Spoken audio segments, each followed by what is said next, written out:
Wow, welcome back. We're at NECANN TV here. My name is Mike Crawford. I'm the host of the Young Jerks Show, the award-winning Young Jerks. Tell him one more time, Mike. I Say it can't. one more It's going to time. take some time to get used to that. We got Viondy Merisma here. He and I are both jocks, so we like winning. I won an award last night. We won an award. You're part of the show too tonight. You're always part of our show lately. Viondy Merisma of Green Torch LLC. Yep, the Green Torch, man. We are here. We here. It is a micro business applicant. We're looking to get set up in Waltham. Right now, we are working with the city of Waltham, and trying to get everything pushed through. And honestly, man, I'm from Waltham, and the city is working with us, so I can't really complain on that part, yeah, it's a little slow, yeah, but they got to go through their whole process. I get it, politics is politics, got to do it, but. So you're hoping to open in Waltham, Yeah. the Green Torch. The Green Torch. LLC. So, and it all really depends on what happens in June with the deliveries. Now, if, let's say, micro businesses don't get, that right, well, then I can't do this. I can't survive in this business. You know what I'm saying? I don't have $20 million in investors and say, hey, let's open up a dispensary. I can't do that. I want to be able to compete with that. Definitely a small business, but a business with passion. It is me, Calvin Calindres, Gordon Dorson, Alec Morrissey, and Sarah Asher, and that's the starters right there. And yeah, man, we're just going, man. KNF all the way. Korean natural farming. The use of microbes, living soil. The whole nine. Sustainable growth, cultivating. And I'm trying to be like you, Mike. I'm trying to be like you. That's all. I think you're your own you. You have a lot of talents that I don't have, like football. You were a great football player too, right? Yeah. Tell us about your football career. Where you played? Again, Waltham High School. Waltham I High. played, I don't think you're the number one football player at Waltham, but I think Nah, you're one of the Fred- top. Fred Smirlis. Smirlis. That's what it says. Fred Smirlis. Freddie. I know Freddie from wrestling too. I know Freddie's nephew. Yeah. Freddie Smirlis for the New England Patriots, Buffalo Beast. Bills. I'll say Fred Smirlis, then Mackenzie Bernardo. After that, I think those are two. Are you like a may wall? I come three? I may be. Yep. I mean, I don't. You know what I'm saying? It's not. It is what it is. Yep. You know what I'm saying? But all I know is this. If we were to do a fantasy draft, I know I'm starting. If my high school did a fantasy draft, I know I'm starting. That's what I do know. Yeah. But So Waltham High, and where else did you play? So junior, senior year, I played football. So and then after senior year, I went to Bridgeton Academy, which is a all-boy prep school out in North Bridgeton, Maine. From there, I received a full athletic scholarship to play Division II at American International College. AIC. AIC, you know it. D2, Division II. Yep, Which is competitive yep. football. It's a good level. Yeah. With scholarship. I was blessed enough to play in my senior year basketball as well. I played all 4 years high school playing So basketball. you play basketball and football. Yeah. So You're like my grandfather. My grandfather he chose basketball. He got all kinds of scholarships. Meant that my grandmother got pregnant. He didn't do any of them, but he was like unbelievable. I never knew until after he passed. Yeah. It's funny. So, but about you. Let's talk about you and not my grandfather today. So Green Torch. Yep. You played at AIC. You also played some pro football too, didn't you? Yes, sir. I was with the Tennessee Titans for Tennessee for a bit. Titans, Yep, NFL, National Football League. Yep. Signed. I was Signed a contract. Yeah. Still that contract till this day. I still got a copy of it. What year was that? That was 2014. So just a couple years ago, you were in the 5 years ago, you were in the NFL. Yeah. And honestly, that I grew up. Because you know what it was now? Now it was like, it was a job. It was a job. And it was just mind-blowing, just to see so many dedicated people in one room. When you go into practice and it's like, everyone's nice. It's like, all right, this it's fun. It's fun, it's competitive, but it's like it's a whole new world, man. And I'm glad I was able to to at least get a bite out of that. You know what I'm saying? I'm glad I was able to see that. I was able to work that. I was able to, you know what I'm saying, to kind of live that life for a little bit. You know, it was a short time. It is what it is. Do people in Waltham look up to you? Like, wow, he made the NFL. This kid from Waltham High. Because, you know, I only say my friends were like my close friends. We're only guys who are like, yo, you could do it. You know what I'm saying? Everyone else is like, you ain't doing it. No, you ain't doing it. You know what I'm saying? But how many times I hear that for wrestling or my show or whatever? Yeah, I hear that even now.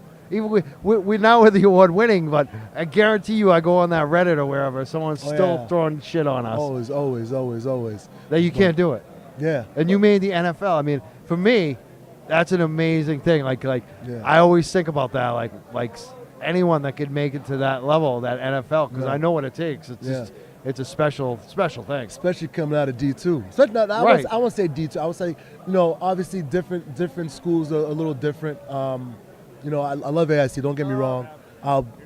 If I had to do it all over again. But how many guys from AIC go to the NFL? I mean, probably a few, but not a lot. You know, on my championship, my senior year, we had a kid, Daquan Holmes. He signed with the Packers. He was with the Packers for a little bit too, and he was our safety. Freshman. When I say that, we knew he was nice though. You know what I'm saying? Like he had track speed. Yeah, it's fast. You know what I'm saying? Like when I say track quick. speed, Oh, he did track in AIC. Yeah. And you know, and it was just cool, just because I seen the talent, but you know, everyone on the outside in was like, "Oh, you guys just play D2." But I was like, "What do you mean we just play D2? Man, I ain't paying for school. What do you mean? Like, I don't care what anyone says. It was a job then, because you know what? I had to make sure when I signed my letter of intent, I went by the book, okay? But I'll say when it comes to, let's bring it back to cannabis right now. Yeah. One thing, they didn't test me. They didn't test you at AIC. They didn't test me at AIC. I was lucky enough not to be picked. So you lucked out there, kind of. when I say I Thank lucked God. out, man, I lucked out. Someone's looking out for you. I lucked out. So you're using it then? Oh, of course. Well, why were you using it then? Everyone, come on, you know. You enjoy it? Or medical? It was for both. For pain, You know, I tore my MCL. Yep. And you know, that my freshman year. So I started all 4 years, but I only played 28 games. The only season I had a full season in was my senior season. What's up, baby? Was my senior season. That's the guy right there. And senior year, you know what I'm saying, freshman year, I started freshman year. Second semester of freshman year was when I first started. And you know, a couple guys that were in the area, they were growing. You know what I'm saying? You know, went by the cribs a little bit, check out what's going on. I wouldn't say I was like really in there going to work, but you know, like he was like, yo, V, this is what I do. You know, I was mental notes. It's interesting because I mean, I've kind of experienced the same thing. I think a lot of athletes go through the injuries, and even when you come back, you're never always the same. Never the same. There's always some residual knee pain, like random knee. It's a tough thing when you have to go through all these injuries and come back. I don't think people understand who aren't athletes, who aren't, you know, like. And cannabis is such a great. So now is this part of the reason why you want to pursue the cannabis? Is that why you got into that? That's one of them. I'm the youngest of three. Youngest of three in total. I have two older brothers. They were, you know, let's just say, police raids from 8 years old till I was up to 20, 19. You know, all from cannabis. So you want to talk about a person that's been disproportionately affected? Let me tell you. Your family was? Oh man, and you understand, like I'm first generation American, so my parents from Haiti. You know, so just that whole stigma as is like when it was crack. It was looked at as crack cocaine. It was at one time. And it's crazy now looking back. I'm like, you guys. Like, and I remember seeing it. I'm like, guys, you guys probably had like an eighth of bud on you, and they broke into the crib. It's crazy. Flipped what? That white Today, light, that flashlight going in. Yeah, it's people wouldn't allow it now. Yeah, people won't allow it. It's so weird what we allowed. Just not even a generation ago. Right. You know. That's what I'm saying. Very recently. That's what I'm saying. Things have changed. So you know, it's just seeing that, and it's like. My brothers travel the world playing chess. And it's like, you're telling me you guys were breaking in our house, having my mom going through everything, my pops going through everything. Going after the chess Oh champion. man, and Going after the guy who's playing chess, who smokes a little weed. let's talk about it. Yeah, because he's skin color. I mean, You know what I'm saying? from Haiti. Let's really talk about it. So real. Yeah, it's just It's real. So Yeah. you saw it, and now you're in this. yeah. You've been working in Waltham as well. Like you have a group as well that you're working to just kind of try to get things right in the city of Waltham, right? Yep. The Watch City Cannabis Committee. Emily, Donald, Calvin, Gordon. And it's just we got to give everyone a chance, man. That's all. No one's entitled to anything. I don't think anyone's entitled to anything. But if you can just give a person a shot, it's up to them. Nah, I mean, that's You know what I'm saying? That just seems like what every human should want. I Right. don't get it. Especially Just people with a lot of just a money. shot. Why don't you want to see other people get a shot? Right. Let me ask you this. What do you think people can do to help you out and help you get open and help you see this happen through? Like, what can people listen and do to help you out? Well, it's more of breaking down the stigma because that hits at the municipality level, and now it's like if everyone doesn't understand that they have an endocannabinoid system, well then guess what? Good luck explaining to them trying to put it anywhere. Good luck, because it's not going to work. So definitely ending that stigma, educating. I think education is, it's ignorance is bliss, and that's just a fact. So education is everything. For me personally, for us, the Green Torch personally, it's more on, it's funding, man. Money. Do you want to? I've been bringing this up. Like, I want to bring this to every politician now, especially with this Boston Globe Spotlight series that came out.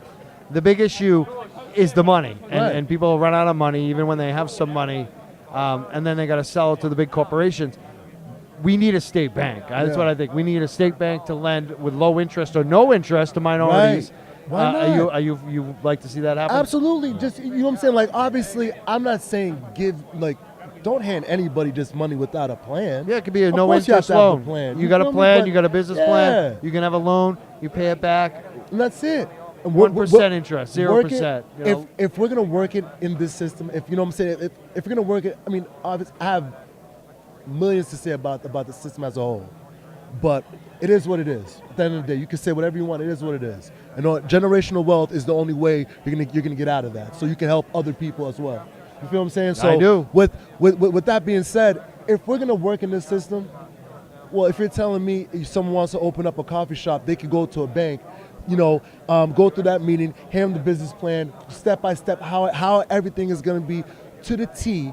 Well, we should do it as if this is the industry, it's a business. If it's a business, let me do what every other business does. It's a huge opportunity. Simple. We need to do this. I'm convinced that the state bank is the way to go now. Yeah. Because this is the big issue. People don't have enough money, and when they need money, the only places that will loan them the money are the big cannabis, and they're extorting 70% from people. Yeah, and they're coming, and it's like, that's cool. I mean, obviously it's not cool, but it's like, I know what's going to happen. Everyone knows what's going to happen. It is what it is. Again, it is what it is. You play the card you're dealt with, okay? But we can do better. Of course. I mean, it's really up to the consumer at the end of the day. It's up to the patient. Do you want big pharma to give you? Do you want big business giving you that? Or do you want a person that is there, hand watering? That's right. Okay. I know what I want. Who's Hand watering. You feel what I'm saying? Like, so I think that's Perfect. We're just about out of time here. Any last things you want to leave for the audience? Hey man, follow us at the Green Torch 1 on Instagram, Facebook, the Green Torch. Hey, shout out to everyone.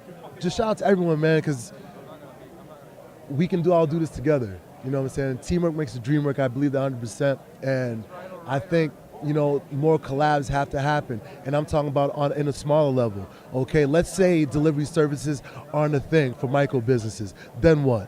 What do we do then? Well, then you have to go craft co-op and you have to team up with a whole bunch of people. Like, it has to happen. Okay, so, definitely hit me up. Just hit me up, man. I'm out here. I wish you the best of luck. Viondy Merisma. The Green Torch LLC, Waltham, Mass. Watch finest. City. Watch TV, we NFL out football player that grew up in Waltham, Mass, played for Waltham High. You know it. I wrestled against Waltham High in my sectionals, and we used to I tried in high school. We used to go down to Waltham and Wakefield, and I love Waltham. So, and it's a tough city. Like, they're tough kids. They've always been good football players, good wrestlers, good sports, good athletes. For sure. So, thank you, my man. Thank you, my man. and we'll check out. We're gonna be back. We're NECANN TV. We're NECANN TV. We're going to take a quick break and come back with some great guests. We got a lot of guests lined up. Oh, yeah. Shout out to Mike, man. Shout out to Mike, all right? What's up? Shout out to Isaac. Shout out to... Thank you, guys. I appreciate y'all for real, man. You already know. Thank you. You already know. We'll be right back.